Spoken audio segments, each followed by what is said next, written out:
La tragédie des siècles. Chapitre 41. La terre désolée. Ses péchés se sont accumulés jusqu'au ciel, et Dieu s'est souvenu de ses iniquités. Dans la coupe où elle a versé, versez-lui au double. Autant elle s'est glorifiée et plongée dans le luxe, autant donnez-lui du tourment et de deuil. Parce qu'elle dit en son cœur, je suis assise en reine, je ne suis point veuve, et je ne verrai point de deuil. À cause de cela, en un même jour, ces fléaux arriveront, la mort, le deuil et la famine, et elle sera consumée par le feu. Car il est puissant, le Seigneur Dieu qui l'a jugée, et tous les rois de la terre qui se sont livrés avec elle à l'impudicité et au luxe pleureront et se lamenteront à cause d'elle. Ils diront, malheur, malheur, la grande ville Babylone, la ville puissante. En une seule heure est venu ton jugement. Les marchands de la terre, qui se sont enrichis par la puissance de son luxe, se tiendront éloignés dans la crainte de son tourment. Ils pleureront et seront dans le deuil, et diront, malheur, malheur, la grande ville qui était vêtue de fin lin, de pourpre et d'écarlate, et parée dorée, de pierres précieuses et de perles, en une seule heure, tant de richesses ont été détruites. Tels sont les jugements qui fondent sur Babylone au jour de la colère de Dieu. Elle a comblé la mesure de ses iniquités. Son temps est venu. Elle est mûre pour la destruction. Lorsque la voix du Seigneur proclame la délivrance de son peuple, il se produit un terrible réveil chez ceux qui ont tout perdu dans le combat de la vie. Pendant le temps de grâce, ils se laissaient aveugler par le sophisme de Satan et justifiaient leur vie de péché. Les riches se regorgeaient dans le sentiment de leur supériorité sur les moins favorisés. Mais ils avaient acquis leur richesse au mépris des lois divines. Ils n'avaient pas donné à manger à ceux qui avaient faim. Ils n'avaient pas vêtu ceux qui étaient nus. Ils n'avaient pas agi avec équité et avaient ignoré la miséricorde. Ils avaient recherché leur propre avancement et les hommages de leurs semblables. Dépouillés de tout ce qui faisait leur grandeur, ils se trouvent maintenant sans défense. Ils considèrent avec terreur les idoles qu'ils ont préférées à leur Créateur. Ils ont vendu leur âme en échange des richesses et des jouissances terrestres et n'ont rien fait pour devenir riches en Dieu.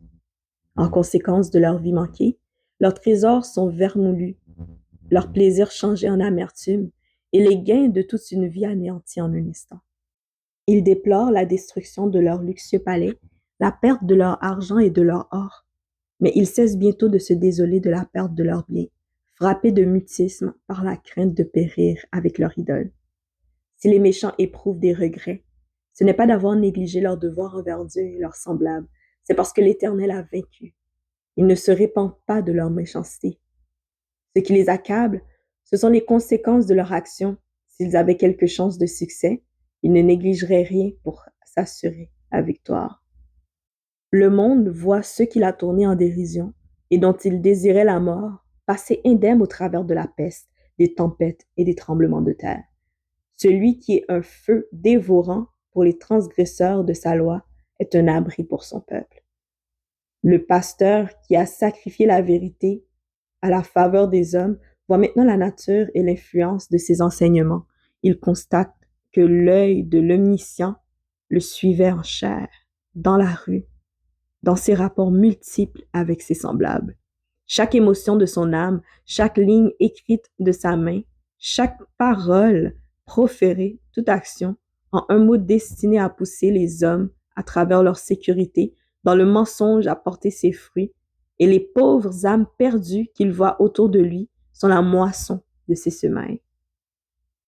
Il pense à la légère, la plaie de la fille de mon peuple.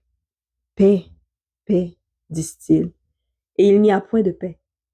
Dit le Seigneur, parce que vous affligez le cœur du juste par des mensonges, quand moi-même je ne l'ai point attristé, et parce que vous fortifiez les mains du méchant pour l'empêcher de quitter sa mauvaise voie et pour le faire vivre. Malheur aux pasteurs qui détruisent et dispersent les troupeaux de mon pâturage.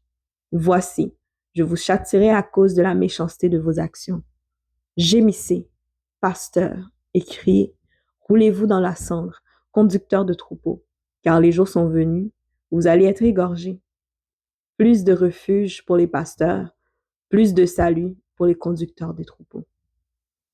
Pasteurs et fidèles voient que leurs rapports avec Dieu n'ont pas été corrects. Ils voient qu'ils se sont révoltés contre l'auteur de toute loi juste et bonne.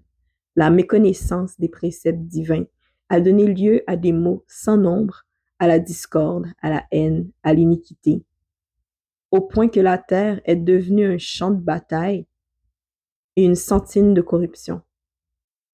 Tel est le tableau qui se présente alors aux yeux de ceux qui ont rejeté la vérité et aimé l'erreur.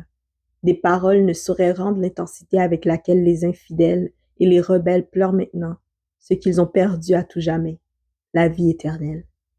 Des hommes que le monde a adorés pour leurs talents et leurs éloquences voient ces choses sous leur vrai jour. Ils s'en rendent si bien compte que, tombant aux pieds de ceux dont ils ont méprisé et ridiculisé la fidélité, ils confessent que Dieu les a aimés. Les foules, apercevant qu'elles ont été leurrées, s'accusent mutuellement de s'être entraînées à la perdition.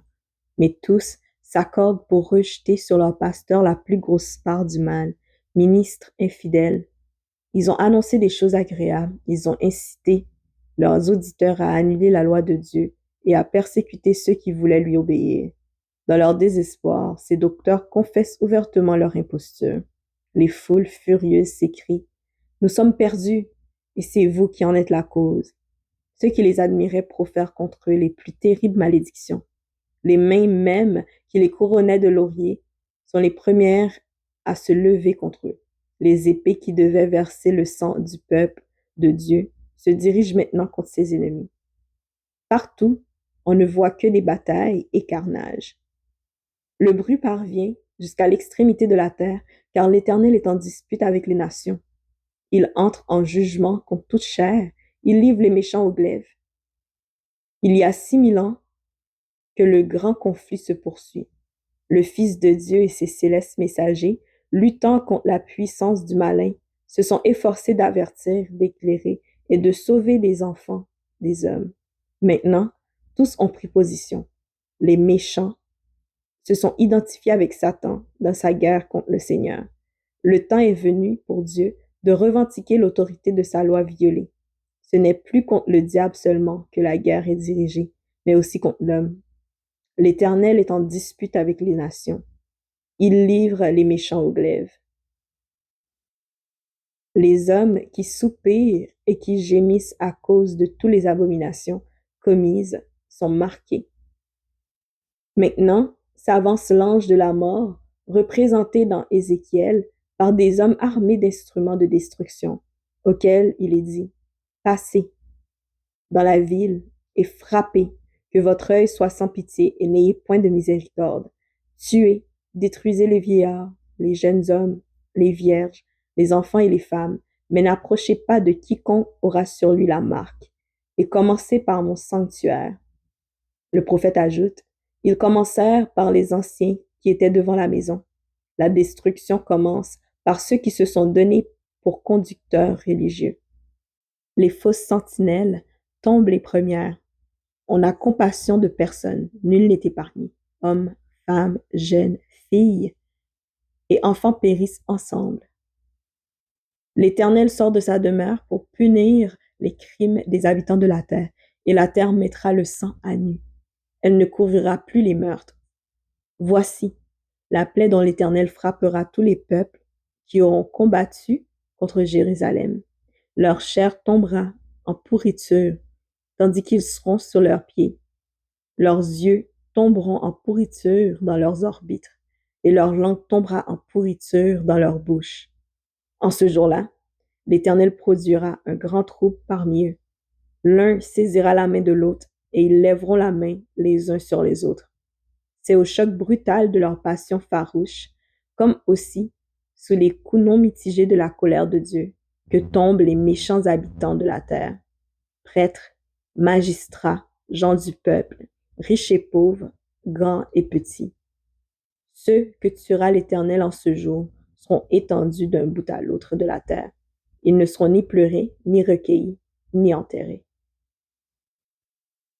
Au retour du Seigneur, les méchants sont extirpés de dessus la face de toute la terre. Ils sont détruits par le souffle de sa bouche et anéantis par l'éclat de son avènement. Jésus emmène son peuple dans la cité de Dieu, et la terre est privée de ses habitants. Voici, l'Éternel dévaste la terre et la rend déserte.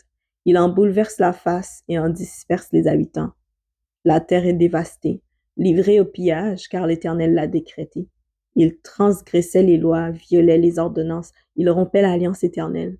C'est pourquoi la malédiction dévore la terre et ses habitants portent la peine de leurs crimes. C'est pourquoi les habitants de la terre sont consumés. La terre entière est bouleversée, les ruines des villes et des villages renversés par le tremblement de terre. Les arbres, déracinés les rochers, projetés par la mer ou arrachés de la terre, sont dispersés à la surface de celle-ci, tandis que de vastes gouffres indiquent l'ancien emplacement des montagnes. Et maintenant a lieu un événement préfiguré au cours du dernier et solennel service du jour des expiations. Lorsque le service dans le lieu très saint était achevé, et que les péchés d'Israël étaient enlevés du sanctuaire en vertu du sang de la victime, on présentait vivant devant l'Éternel le bouc émissaire. En présence de la congrégation, le sacrificateur confessait sur lui toutes les iniquités des enfants d'Israël et toutes leurs transgressions. Il les plaçait ainsi sur la tête du bouc. Lorsque l'œuvre du sanctuaire céleste sera achevée en présence de Dieu, des anges célestes et de la multitude des rachetés, les péchés du peuple de Dieu seront semblablement placés sur Satan. Il sera déclaré responsable de tout le mal qu'il leur a fait commettre. Et comme le bouc émissaire était envoyé dans un lieu inhabité, de même Satan sera relégué sur notre terre désolée, devenue une lugubre solitude. Le voyant de Patmos prédit l'exil de Satan et l'état chaotique auquel la terre sera réduite. Il annonce que cette désolation durera 1000 ans. Après avoir décrit le retour du Seigneur et la destruction des méchants, le prophète ajoute: Je vis descendre du ciel un ange qui avait la clé de l'abîme et une grande chaîne dans sa main. Il saisit le dragon, le serpent ancien, qui est le diable et Satan, et il le lia pour 1000 ans. Il le jeta dans l'abîme, ferma et scella l'entrée au-dessus de lui, afin qu'il ne séduisît plus les nations, jusqu'à ce que les 1000 ans fussent accomplis. Après cela, il faut qu'il soit délié pour un peu de temps. Le mot abîme désigne la terre dans son état chaotique et ténébreux. Cela ressort d'autres passages des Écritures. On lit que la terre, au commencement, avait son organisation, était informe et vide, et qu'il y avait des ténèbres à la surface de l'abîme. Or, la prophétie nous apprend qu'elle sera ramenée tout au moins partiellement à cet état. Considérant de loin le grand jour de Dieu, le prophète Jérémie écrit: Je regarde la terre et voici, elle est informe et vide. Les cieux et leur lumière a disparu. Je regarde les montagnes et voici, elle est ébranlée, et toutes les collines chancellent. Je regarde et voici, il n'y a point d'homme, et tous les oiseaux des cieux ont pris la fuite. Je regarde et voici, le Carmel est un désert, et toutes ses villes sont détruites, devant l'Éternel, devant son ardente colère, car ainsi parle l'Éternel, toute la terre sera dévastée. Mais je ne ferai pas une entière destruction. C'est là que Satan résidera pendant 1000 ans avec ses anges, confiné à cette terre. Il n'aura pas accès à d'autres mondes pour tenter et harceler des êtres qui ne sont pas tombés. C'est dans ce sens qu'il est enchaîné. Il n'a personne sur qui il puisse exercer sa puissance. Il est totalement incapable de poursuivre l'œuvre de séduction qui a fait ses délices durant tant de siècles. Contemplant prophétiquement le jour de la défaite de Satan, le prophète Ésaïe s'écrie: Te voilà tombé du ciel, astre brillant, fils de l'aurore. Tu es abattu à terre, toi, le vainqueur des nations. Tu disais en ton cœur: Je monterai au ciel, j'élèverai mon trône au-dessus des étoiles de Dieu. Je serai semblable au Très-Haut. Mais tu as été précipité dans le séjour des morts, dans les profondeurs de la fosse. Ceux qui te voient fixent sur toi leur regard. Ils te considèrent attentivement. Est-ce là cet homme qui faisait trembler la terre, qui ébranlait les royaumes, qui réduisait le monde en désert, qui ravageait les villes et ne relâchait point ses prisonniers? Pendant 6000 ans, Satan a fait trembler la terre, il a réduit le monde en un désert et en a détruit les villes, ne relâchant jamais ses prisonniers. Pendant 6000 ans, sa prison a reçu les enfants de Dieu et il les retiendrait captifs à jamais si Jésus-Christ n'avait pas rompu leurs chaînes et ne leur avait rendu la liberté. Les méchants eux-mêmes sont maintenant à l'abri des entreprises de l'adversaire. Seul avec ses mauvais anges, Satan peut constater les effets de la malédiction du péché. Tous les rois des nations, oui, tous, reposent avec honneur, chacun dans son tombeau. Mais toi, tu as été jeté loin de ton sépulcre, comme un rameau qu'on dédaigne. Tu n'es pas réuni à eux dans le sépulcre, car tu as détruit ton pays, tu as fait périr ton peuple. Pendant 1000 ans, parcourant la terre en tous sens, Satan pourra y constater les conséquences de sa révolte contre la loi de Dieu. Durant ce temps, sa souffrance est cuisante. Depuis la chute, son activité dévorante ne lui a jamais laissé le loisir de la réflexion. Maintenant, privé de sa puissance, il peut envisager le rôle qu'il a joué depuis le début de sa rébellion contre le gouvernement du ciel et attendre avec effroi le jour où il devra souffrir pour tout le mal dont il est l'auteur. La captivité de Satan sera pour le peuple de Dieu un sujet de joie et d'allégresse. Le prophète écrit, « Quand l'Éternel t'aura donné du repos, après tes fatigues et tes agitations, et après la dure servitude qui te fut imposée, alors tu prononceras ce chant sur le roi de Babylone, qui représente ici Satan. Et tu diras, en quoi le tyran n'est plus? L'oppression a cessé. L'Éternel a brisé le bâton des méchants, la verge des dominateurs. Celui qui, dans sa fureur, frappait les peuples par des coups sans relâche, celui qui, dans sa colère, subjuguait les nations, est poursuivi sans ménagement. Au cours des 1000 ans qui s'écoulent entre la première et la seconde résurrection, a lieu le jugement des méchants. L'apôtre Paul parle de ce jugement comme devant suivre le retour du Seigneur. C'est pourquoi ne jugez de rien avant le temps, jusqu'à ce que vienne le Seigneur, qui mettra en lumière ce qui est caché dans les ténèbres et qui manifestera les desseins des cœurs. Daniel déclare que c'est au moment où l'Ancien des jours vient qu'il donne droit au sein du Très-Haut. Alors que les justes règnent comme rois et sacrificateurs de Dieu, et je vis des trônes, et à ceux qui s'y assirent fut donné le pouvoir de juger.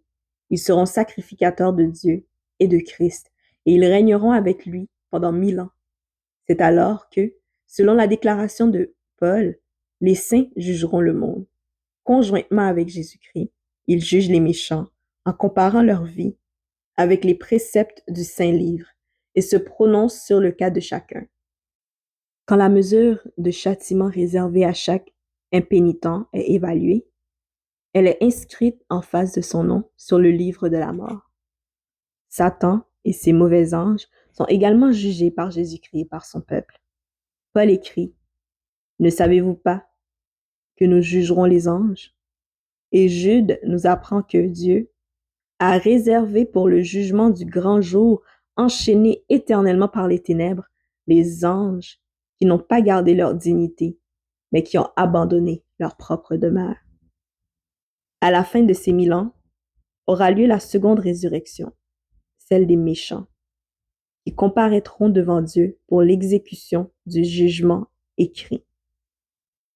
Après avoir décrit la résurrection des justes, le voyant dit, « Les autres morts ne revinrent point à la vie jusqu'à ce que les 1000 ans fussent accomplis. » Et Ésaïe parle ainsi des injustes. Ils seront assemblés captifs dans une prison, ils seront enfermés dans les cachots, et après un grand nombre de jours, ils seront châtiés.